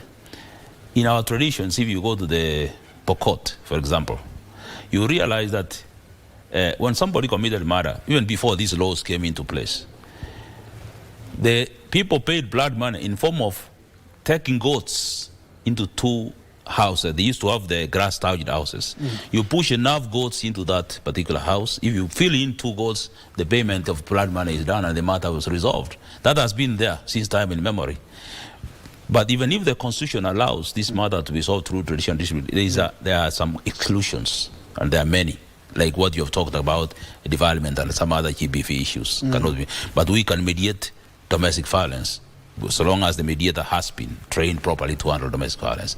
Other GBVs are excluded. Yeah. I'm also looking at how as the MTI and other stakeholders, you can better sensitize Kenyans, because just like you mentioned, a case that, you know, has taken 60 years was resolved within a year, right? Within a year or within a week or a day. Within a week. Yes, exactly. You know? Yeah. And a lot of Kenyans don't know that this is an alternative way of resolving disputes. Faster, cheaper, and in a way that maintains relationship. You become friends. Exactly. Despite the dispute. In fact, there is a specific case which I really want Kenyans to know. I may not mention the names. In this case, people had stayed in court. It was a land matter from a place near Nairobi here. People had stayed in court for 17 years. There is a student I trained some times back who went to his father's law firm and told his dad, this matter has been here for 17 years. Allow me to mediate it because I believe mediation works. His father was initially very skeptical, but eventually he gave in after the young man kept on insisting, because he was a trained mediator, and he allowed the 2 parties to go. One of the hotels here in Nairobi. This matter that stayed, a land matter that was in court for 17 years, was resolved in 10 days. 10 days. 10 days. People who are coming out of that hotel were shedding tears. Tears of joy that the matter had been resolved. Tears of bitterness because it has caused a lot of animosity within those families. It has destroyed relationships. When this young man came to his father's law firm and told him, Dad, this matter has been resolved, the father was not amused, because he said, you can just solve this matter within a week. Where will we get money for rent and etc., etc.? But what I'm trying to tell you that as soon as Kenyans realize the importance of mediation, the moment they realize that and they embrace it as a form, a best way, we develop what we call a culture of dispute through mediation, will reduce the backlog of cases in courts. Our courts can be more efficient because then they'll be handling fewer cases, the judges that we have. Right now, if you look at the courts list in court, judges have 102 cases lined up in a day. They are human. You expect them to handle all those matters? No. Others are mentions, others are hearing. What I know is that the judge can hear one case a day if it has 5 witnesses, because they have to be processed. How many cases do we have in court? More than 700,000 by last year, the statistics I had. If each judge can hear 1 case in a day, how long is it going to take us? And we are still filing cases in court. That's why the public needs to know that cases like family disputes, succession, siblings, business disputes, cases like community disputes, workplace disputes, employment, and other issues, these are issues can be resolved through the mediation. You need not go to court. Right now, if you go to the diaries of the courts, they're already closed for 2025. In fact, matters are being fixed in 2026 September. And by the time we come to December, we shall have close to 2027. Why should we clog the courts with all these matters when we have alternative ways of resolving disputes? And that's the importance of private mediation that I'm talking about. We call it pre-litigation mediation. Instead of people going to court and then matters are referred from court to mediation, we are establishing mediation centers in different parts of the country. People can approach those mediation centers and have their matters resolved. It's only after the mediation process failed to resolve a case is that when the person can have the chance to approach the courts. And in fact, the courts need to reach a point where they need to demand that before you file your matter in court, please give us a certificate showing that mediation has been attempted and it has failed. And this is the policy that is there in the United States of America and in other countries. I've had a chance to travel to other countries just to benchmark and see what other mediators are doing. I was in Brazil. I had we had a conference in Sao Paulo where I had a chance to talk to a number of mediators, and they told me, in fact, in Kenya, we are less than 5,000 mediators. In Brazil, there are 500,000 mediators, and they're working. They have established mediation centers everywhere, so people can approach the mediation centers and have their matters resolved. Each mediation center has got a panel of mediators who are under very strict code of conduct. No quack can have an opportunity of joining a mediation center, and therefore these mediation centers have a reputation. They have already established what we call a standalone mediation act, something that we are missing in this country. In fact, the challenges we're having in this country is because people are coming up with different legislations. Now they have attempted with the alternative distribution bill, which is flawed. Others have come up with what we call a mediation council, and they have put it under an act of parliament without going through the normal procedures of stakeholders engagement, public participation. People are trying to find shortcuts so that they can entrench themselves in the system of mediation. What I can tell people, I've had meetings with mediators in Israel, South Africa, Iran, in Australia, Dhaka, Senegal, because I sit in different bodies in this world about mediation is, and I've seen the experiences in those countries. What I'm only asking us in the country, especially our mediators in this country, let us put things right. Recently, India worked very hard. After fighting for a very long time, they have established a mediation act of parliament, which sets standards of practice, standards of training, to eliminate the quacks who come to mess up the process. If you go to South Africa right now, they are working on a mediation bill. Very hard work, and very soon, I think by February next year, they'll be having a mediation act. If you look at Iran itself, they have put up legislation that regulates their mediation. What we are lacking in this country, and the reason why people are coming up with different legislations to try to regularize or institutionalize mediation, is because we do not have a stand-alone mediation act. If we have this stand-alone mediation act, all these things we are talking about will be regulated. They will realize that mediation is a profession. In fact, for decades, mediation, we have lived under the shadow of arbitration and litigation. Mediation was seen as a small sister to arbitration. It's high time now that mediation needs to have an institutional backbone. It's a profession of its own, and the only way we can put it as a profession of its own is by having a mediation act. And I'm asking mediators all over the world from different institutions with different interests, if we can work together, first of all, to have that act on the table, other things will fall into place. But if we stay in competition, that people are trying to come up with this and this, trying to legitimize themselves in the mediation field, we want to be confused. This problem occurred in Nigeria and other places. We have learned a lot, and we need to have these things put in place. Yes, I've seen that we also have a big challenge when it comes to public participation and its illegality. So this is another bill that should be... Our MPs should really work on it. Now, what is the biggest bottlenecks or challenges in the Kenyan context? Because you've said at least we have also traveled wide and broad. And that is unique to Kenya, that slows down the uptake of mediation, because just like you said, we have a backlog in courts, but unfortunately we don't have a backlog in mediation. I think one thing is mindset, changing a mindset. People have always thought that when a person suggests mediation is a form of weakness, because we have been set up by our Anglo-Saxon adversarial system to think that we must fight to get everything that we need, that suggesting mediation is a form of weakness. We have to change that mindset in the first place. Number two, the lawyers in this country, I'm one of the lawyers myself, the lawyers in this country need to embrace mediation and advise their clients to at least adopt or try mediation before they go into their system. In fact, in most countries that I've gone to, lawyers have got departments in their law firms, which are departments of mediation. When a client comes, they have to select this, what we call a multi-law system. They have to select whether they need to go to mediation or go to litigation or arbitration, whatever. We need to do that. And then lack of awareness. In fact, you people used to have programs here like Vioja Mahakamani and other things, Vitimbi.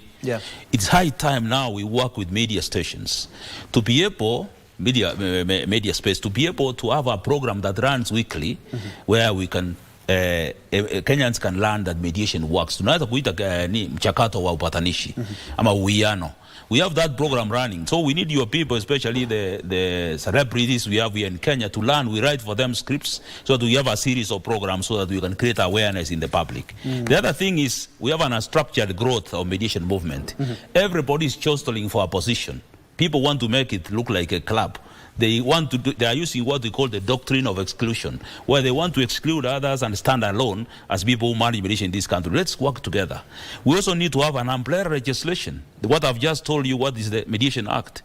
Without that, we are not really going to address the issues that we have right now. So let's pull for mediation, and I'm asking the judiciary to help us push this process through. India worked very well because the judiciary and the government supported mediation. So private mediators, we can work together with the judiciary and the government support mediation. In fact, the judiciary should be in a position to partner with the mediation centers so that the cases can be referred from the judicial mediation centers where there is a panel of mediators who are disciplined, who can work on them.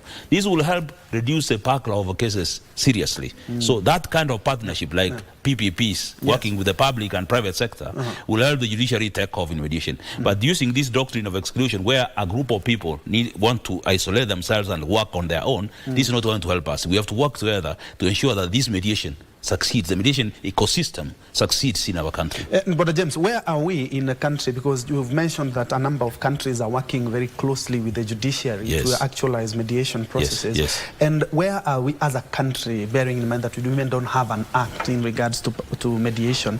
And the judiciary, we have the court annexed mediation, the CM.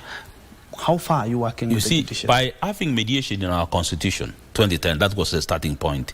The Civil Procedure Act in Kenya was amended.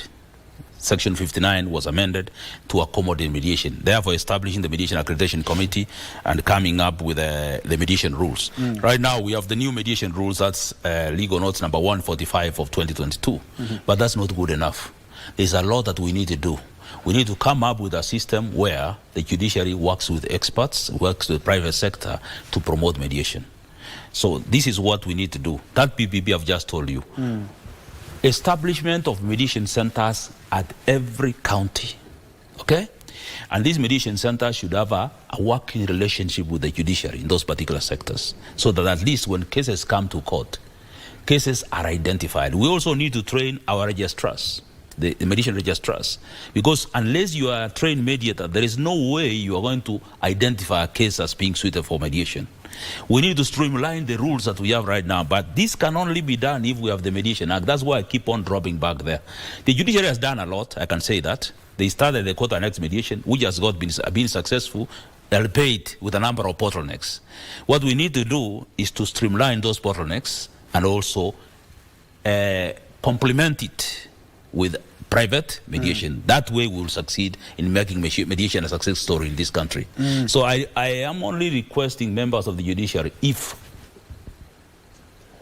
they can involve experts. Because if you don't involve experts like us, we have been in this field for 24 years and we're international mediators, known everywhere. In fact, that's what the Bible says, a prophet is never known at home.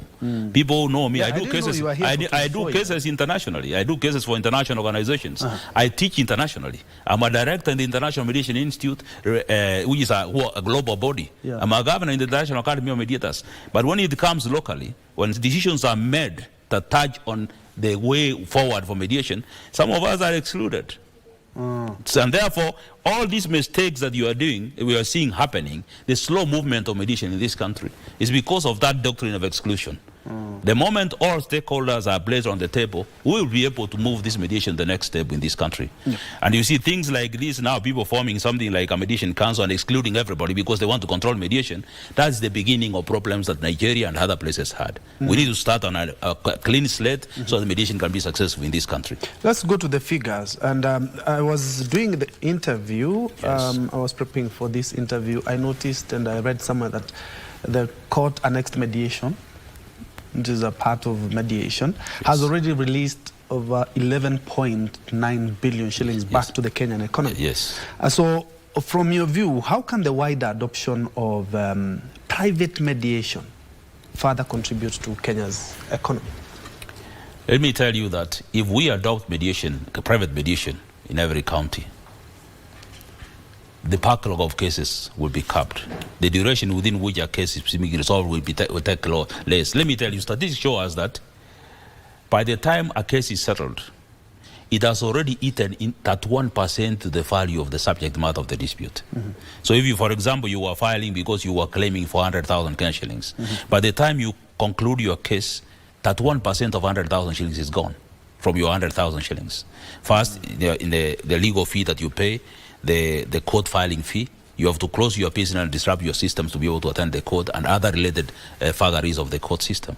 We also have an average period within which a case takes in court to be concluded because of the backlog of cases. So if we adopt private mediation, the courts will have very few cases. It will improve the efficiency of the courts to handle matters in the first place. Number two, justice will be cheaper because Article 48 of our Constitution talks about access, the state ensuring that its citizens have access to justice. Access to justice does not mean access to the courts only. Access to justice means empowering citizens to be able to resolve their disputes peacefully and cheaply, okay?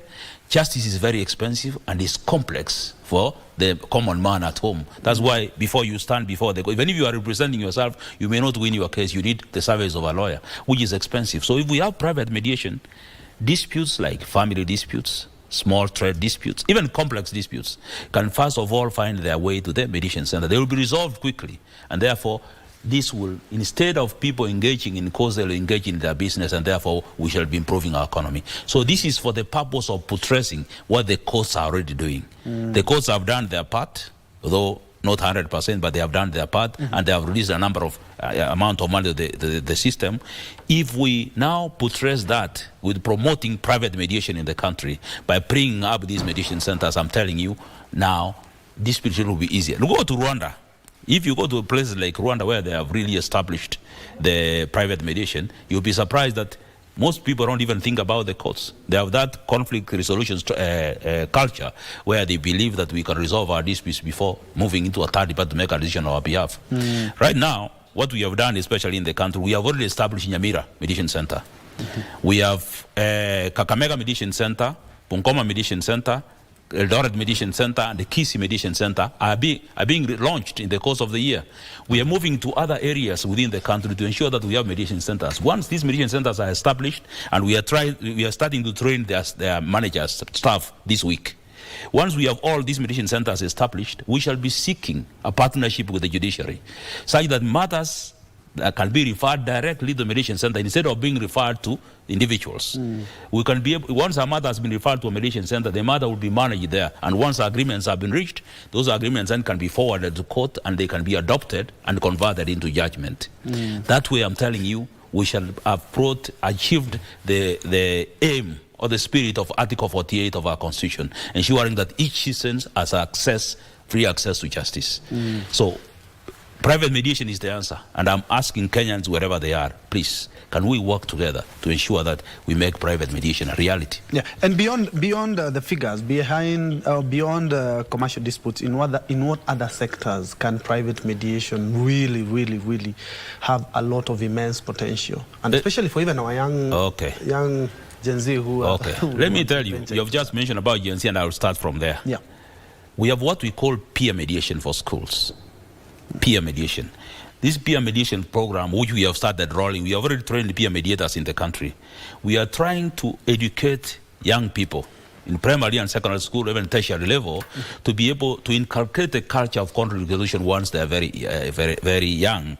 They can be able to resolve their conflict within the school environment. Number two, when they go home, they can carry these skills over to school. Because in school, there are a lot of conflicts that happen in the dormitory, on the playground, on the hallway, in the bus going home. Yeah. If students are trained at that particular level to be able to resolve their disputes, then this culture of conflict resolution will start very early. We are also encouraging universities to have this program put in there, a compulsory subject in all the subjects within the university, the curriculum. At the same time, we have different types of mediation now that you asked. We have family mediation, to resolve disputes for divorce and separation. We have marital mediation to put families together. We have workplace mediation. We have community mediation. We have what we call victim offender mediation, which probably I can just explain in 1 second. You know, in our criminal justice system, we always believe that when an offense has been committed, the offense is against the state. And I want to take you the offense you're talking about, rape. If there is an offense of rape and somebody has been raped, the offender is usually brought to court as prosecution witness number 1. They are charged and sent to prison. And then we ignore the victim. So the victim needs to start healing, the healing process. So victim offender mediation, which is restorative justice, has also come in a big way to be able to ensure the plight of the victims. And it's a process that has really worked in other countries where we put it in place. We also have mediation for construction disputes, tenant-landlord mediation. Mediation is a forest, and if we adopt in the country through our mediation centers, almost all disputes. Right now, in Western Kenya and other parts, people are mediating some criminal matters. In fact, if you go to Uganda right now, what we call plea bargaining. Plea bargaining has been converted in a way that is, these criminal matters are mediated in such a way that instead of doing it the way we do it in our country, in our country, plea bargaining, we usually ask somebody to admit to a lesser offense so that we can reduce the sentence. There it has been done in such a way that it becomes still a form of mediation. And let nobody tell you that criminal matters cannot be mediated. There's a book in our library. By the way, we have the largest library in Africa here in Nairobi. Mediation library. People travel from a long distance to have. I've gotten books, donations from the International Academy of Mediators. There's a gentleman, and may his soul rest in peace. His name is Jeff Crevis, who died and donated the whole library to Nairobi. So students from universities and other places are free to come to our library and read and expand their knowledge in mediation. So there is a lot. Mediation is a huge area of practice, and we encourage people to do so. In the last, whatever I want to say, the way forward, because a few minutes ago I saw people talking about, but we also have a 10-point way we can be able to promote mediation in our country. Just a second. Yeah. What we need is a pro-amicable dispute resolution culture in this country. We need a strong legal framework. So the Mediation Act is so urgent that I request members to come together so that we can make it a reality. We need an active push from the judiciary. Mediation has to be positioned in this country as a first stop. But the mediation, we need to incorporate the mediation clauses in our contracts. There's no way we want to promote mediation in this country unless we have them in our contracts. We need to mandate mediation before people even go for arbitration. We need to create an indigenous mediation model, but so long as it conforms to the international mediation principles, it works a lot. Also, we have to form professional standard bodies that govern the standards of mediation in this country. We are messing it up in a great deal. And lastly, the existing rules and the court proceedings need to be enhanced to encourage greater use of mediation in the country. So I wish I had the whole day to talk about this mediation. Your final word in regards to where do you see mediation in the next 5 years? I'm hoping that we'll be having a Mediation Act and a Public Participation Act as well. Yes, I see this country having a Mediation Act. I see the mediation centers all over, in all 47 counties in the country. And I see all the backlog of cases reduced and our economy improved just because we made good decisions at the beginning. But first and foremost, it's important for us to avoid what we call the doctrine of exclusion. Let's all come together as stakeholders to be able to promote mediation in our country and our continent, because that's the only way we can be respected. Because now, currently, we are respected worldwide. In fact, if you go and ask ourselves, like now the Institute of Chartered Mediators and Conciliators in Kenya is a respected institution as a group of professional mediators who sometimes are consulted by international organizations when they need mediators to resolve disputes for the World Bank, dispute for the Copper Belt in Zambia. They come to the Institute of Chartered Mediators and Conciliators, where we have a group of, we do what we call self-credentializing. We have a group of mediators who are covered by a strong code of conduct and who can give good mediation service to the members of the community. The whole thing is standards. We also members of the International Mediation Institute. In fact, mediators who qualify, who have experience, can approach Mediation Training Institute, who will assess them and will assist them to be certified as certified mediators of the International Mediation Institute and many other international bodies. Mediation has a good future so long as we do it the right way, because the beginning is the most important thing. If we get it wrong now, we shall go astray. Some other countries are still struggling. But Kenyans, we are on the right track. Let's do it the right way. All right. Well said as well. James Mangerere, who is the president of Mediation Training Institute, that is MTI. We have been looking at mediation and everything that surrounds mediation. Remember, there's a quote next to mediation, and he says that not only cheaper and faster, it also brings people together. Well, we're hoping that we'll be having the Mediation Act as well as the Public Participation Bill. That's why we put a cap on KBC Channel 1 News Check. Thank you so much indeed for joining us. It's time for me and my colleague to put a cap on what we have been talking about and giving the hand or handing the baton to the Swahili desk with the Kurunzi Mashinani and Tamrini. Kasichana Masha is coming up next.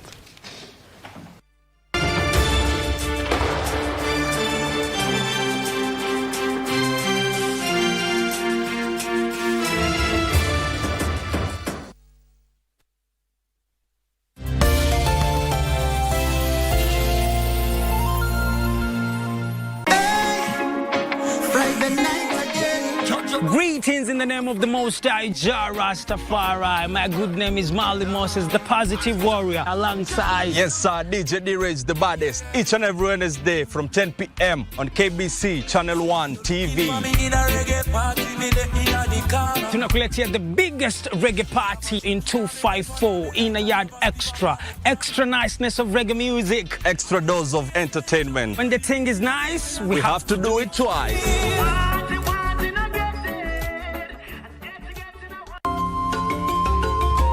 Can't you, like, try it on yourself first? A doctor never treats himself. Don't you know that? Captain! Honey, bring the satchel. Captain! Captain! What happened? Aortic dissection. Just came out of nowhere during class. Ready for cutoff. Reduce flow. Reducing flow.